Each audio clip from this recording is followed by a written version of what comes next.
three things that can happen when you're doing an evaluation. You can either elevate someone's abilities with the feedback you can give them, you can equalize their abilities with the feedback you give them, or you can eliminate their abilities with the feedback you give them. And in the 9 years that I've been a Toastmaster, I've been fortunate to see many evaluations that elevate the speaker. Unfortunately, I've seen more than I would like that just kind of equalize and leave the speaker exactly where they were before they did their speech. And the saddest moments are where I've seen an evaluation that has eliminated someone's ability. It's decimated their confidence. It's made, in fact, when Westlake first started, and Ashley might remember this as one of our founding members, we had an experienced Toastmaster give a new member feedback in such a way that that member never came back to Toastmasters. It wasn't that evaluator's intention to do that. He just delivered the feedback in such a way that it landed really, really badly. So when we're giving feedback, we want to elevate someone. We want to make sure they leave with tools that are going to help them become a better speaker. We don't want to equalize them. We don't want to give them feedback that is basically repeating back the speech they've said and leaving them with nothing to improve on. So we don't want to, we call it whitewashing. Sometimes this was nice, that was nice, but we don't help them grow. So what I want to talk to you today about is how do we elevate someone when we give evaluations. And what's beautiful is there's the formula. It works really well. It works well for club meetings. It works brilliantly in contests. And it's very easy to apply. So I'm going to take you through it. And hopefully when you walk away with this, you're going to have a little framework that you can use to always give winning evaluations that make a difference. So let's have a look at what happens in an evaluation. So when you are listening to a speaker and you're going to give them feedback, there's things that you're going to be wanting to look out for. Obviously, depending where they are in their Toastmasters journey, you might be looking for less. As they become more accomplished as a speaker, you're going to be looking for more of these things. But in general, these are the kind of elements that you would be looking for. So always only evaluate what their project requires. If it's a speech at a club level, always only what are they trying to do, evaluate that. Don't evaluate them for skills they haven't learned yet. Then you might want to look at their structure. So do they have a powerful opening and a great conclusion? Is their body clear? Was it easy to follow? So pay attention. Did they grab your attention at the beginning of their speech? Did they really end on a powerful note? So really look at that, because if they didn't, you can also give them feedback on that. Then look for their message. So this is a very powerful thing to help a speaker become better. If their message is convoluted and you weren't quite sure what they were saying, you can give them feedback on it. Or if it was clear, like you could sum up their message in 10 words or less, like, thank you for reminding us to always believe in ourselves and never take no for an answer. If that was their message, you should be able to reflect that back in your evaluation. So look for their message, and also look for the general purpose of their speech. Was it an entertaining speech? Was it an informative speech? Was it a educational speech? Did it motivate you? Did it persuade you? And you should be able to then say, thank you for such a persuasive speech, or thank you for entertaining us in such an inspiring way. It actually gives you a lovely lead in to giving your feedback. So really pay attention to your the speech and the message.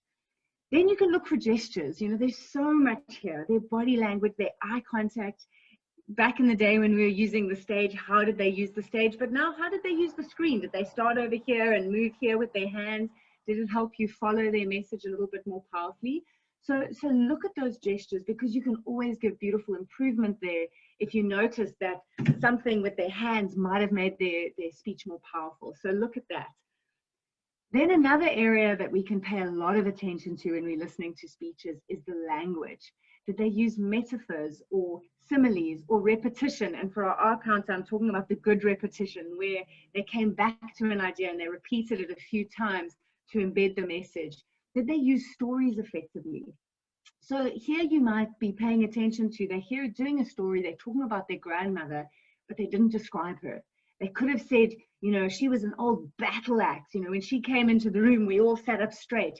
One sentence would give way more insight into that personality than just saying, you know, I used to be scared of my gran. So really look at, could they have used language more effectively? Or if they did use language, give them feedback on that and say, I loved your metaphors. I loved how you used repetition. So pay attention to language. Our next area that we look at in speeches is voice. You know, do they have good pitch? Are they kind of changing their pitch, getting higher, getting lower to create drama, to create tension? Are they using their volume to good effect? Is it loud enough? Are there times when maybe they could have been a bit quieter to grab our attention? What's their timing and their pace like? Are they using pauses? If they're doing a conversation between people, did they characterize it? Did they suddenly get another voice to give some more energy to the speech? So again, just looking at how they're using their voice might give you a whole area of their speech that you could help improve or that you could really commend them on. And then the last one to look out for, which is always critical, is their delivery. You know, what kind of humor did they bring? Were they authentic? Was there passion? And again, you want to elevate that in someone. You want to point it out if they've done it well, or you want to give them suggestions on how they could do it better. So these are the things you're looking at when you're listening to a speech. And I know that's a lot, but this is also the self-reflection that Ashley was talking about is, you know, when you're writing a speech, you're wanting all of this to be in your speech. So when we give someone feedback and we evaluate their speech, we're learning ourselves. So pay attention to all of these because we're noticing it. You know, we all have a reaction to a presentation and it's based on these criteria. So that's the criteria to look at. I will send you a PDF with all of this after the meeting, so you don't have to stress. Now let's look at how do you deliver the feedback. You've heard all of this, you've been writing notes crazily. What's the best way to deliver the feedback that's going to elevate your speaker? So I call it the hamburger evaluation. Some people call it the feedback sandwich, but I love this picture of a hamburger, so that's what we're going with. So the first thing that matters, and people often forget this when they're doing an evaluation, is you are still doing a speech. You have 3 minutes to present. So you need an introduction and you need to grab our attention with your introduction, but it's not about you, it's about the speaker. So grab our attention with an introduction that's related to their speech. Even if it's to say, thank you for persuading us to never use single-use plastic again, you've got our attention, it's clear you listened. But I find if I listen to the speaker's speech, I'll often find little nuggets, a quote that they use, and I just make a quick note, I'm going to use that in my introduction. Grab our attention with your introduction. Now we get into the meat of your introduction, which is kind of really what you want to sink your teeth into. And there's a very clear formula and format for this. Always start with their strengths and what they've done well. Give them specific examples. If they had humor, give examples of humor from their speech. If they had great language, give an example. So find at least 3 to 4 strengths that you can comment on. Then move on to, let's call it areas of improvement rather than weaknesses. And here it's gentle language. I noticed that your eye contact wasn't as good as it could have been. Or I seem to feel that when you got to the technical part of your speech, you started reading. Whatever it is that you noticed that they did wrong, speak from a subjective point of view. This is just my opinion, but these are the things I noticed. And then move to suggestions. So something that'll help you get better with your eye contact is maybe just look in the middle of people's foreheads or look straight at your camera because, you know, at the moment, obviously we're on Zoom, but give them specific recommendations that are going to help them improve. And then very importantly, once you've given them their strengths, their areas to improve and your suggestions, summarize what you've said. So now you want to say, so, you know, kind of bringing this all together, remember to work on these 3 things, but please keep up these amazing strengths. And that helps the speaker kind of solidify everything you've just told them. But that's not where you finish. You have to finish with a conclusion. You need a powerful conclusion that brings it all together, that leaves them on a high, and is somehow related to their speech. Again, they are going to have given this to you in their presentation. So if you're paying attention and they make a funny comment or they say something about an aspiration that they have, quickly jot that down as that's how I'm going to conclude with, you know, never stop dreaming, keep reaching for that degree or whatever it is that they've shared in their speech. So the speaker is going to give it all to you. They're going to give you the content. They're going to give you all that criteria you're looking for. They're either going to have lots of it in their speech or they're going to be missing some of it, which is going to give you room to tell them what they've done well, to look at what they could improve, give them suggestions, and then summarize what you've said. But they're also going to be giving you the content for how you grab our attention with your introduction and how you leave them on a high note with your conclusion. So that's the hamburger evaluation. It works really, really well. And the speeches I've seen where someone has eliminated somebody's ability and kind of put them off even coming back and doing another speech is generally where they've started with weaknesses. Thanks for your speech, but I really didn't like the fact that, you know, you read the whole time. You have killed the person's confidence before you've done anything. Start with everything that works. Gently look at what needs to be worked on, give clear recommendations, and then leave them on a high. So that's the technique. Again, a lot to think about. So how do we capture it? How do you capture it? You don't have time to ruminate when you are listening to a speech. You have to write down the notes as you're going, and sometimes you've got no time to go and give before you give that feedback. So here's a really great structure and framework for capturing your thoughts. I generally will have a blank piece of paper, and then I make up a grid of 4 blocks. At the top, well, in the blocks, I do strengths, areas to improve, suggestions, and in summary. If you don't write the summary block, you're going to forget to summarize. So help yourself out and do these blocks. Then at the top, I write a note that I need to have an opening remark. So I remember to take a note there if something stands out in the speech. And at the bottom of my template, I do a closing remark. So this is where I, also look for something from their speech so I can end on a high note. As the speaker is delivering their speech, I'm under strengths going, oh, wow, great language. And I write the example. Oh, look at the body language. They use their hands to illustrate size. I write the example of what they've done. As I notice areas to improve, I put it there. And I immediately will think, how could they have improved it? I put it into suggestions. I'm looking for my opening and closing remarks throughout their speech. And I jot down ideas of what I could use. And then as they come to the end of their speech, I quickly look at my strengths, my areas to improve, suggestions, and under in summary, I say, remember to work on these things by doing this, keep up these strengths. That really helps me streamline my thinking. I've used this in contests. I was lucky enough to win the Southern African finals in 2015 using this framework, and it made a huge, huge difference. I want to actually show you that contest speech now because it's going to bring it all together. I unfortunately don't have time to show you the demo speech, but it was a fantastic speech. If you ever get to a district level contest, which I hope someone from Westlake will one of these days, you get to watch a demo speaker do a 7-minute speech. There's 10 other evaluators from across Southern Africa. You're all writing notes. You then get put in a locked room. You have 5 minutes to work on your notes. They then take away your notes. And depending on which speaking order you drew, you wait in that locked room until you go on stage. There's 300 people watching you, so the stakes are high. And I went 8th. So actually, I did have a lot of time to ruminate, which is an unfair advantage. Even though you don't have your notes, you can still think. But I was so nervous. I wanted to vomit. I was like, why did I get into this contest? And just before they took me into the stage, I suddenly thought, Verity, why are you worrying about you? And why are you worrying about the 300 people? There's only one person you should be worried about. And that's the person who stood up and was brave enough to do a demo speech in front of 300 people and receive feedback from 10 evaluators. And when I realized my job as an evaluator was to make it about the speaker, then I could stand up on that stage and just speak to him and realize all I'm here to do is hopefully help you make your speaking just a little bit better as a result of my feedback. And that was the game changer for me. He did an amazing speech called The Crazy Little Thing Called Love. He was talking about all the silly things people do when they fall in love.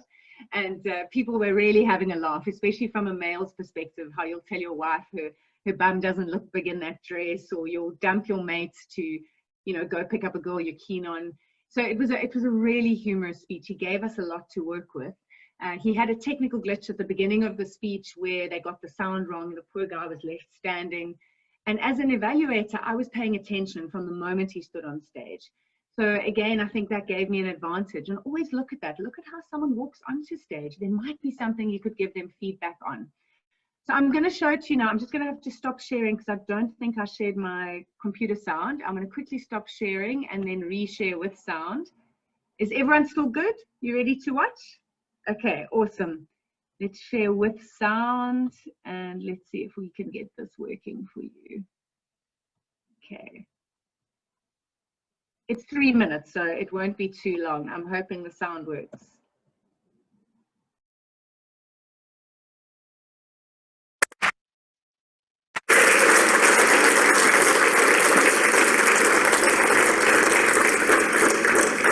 Mr. Contest Chair, fellow Toastmasters, and Keta.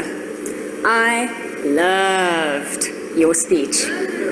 Thank you for a vivid and relatable topic. I think all of us have had something to do with this crazy little thing called love.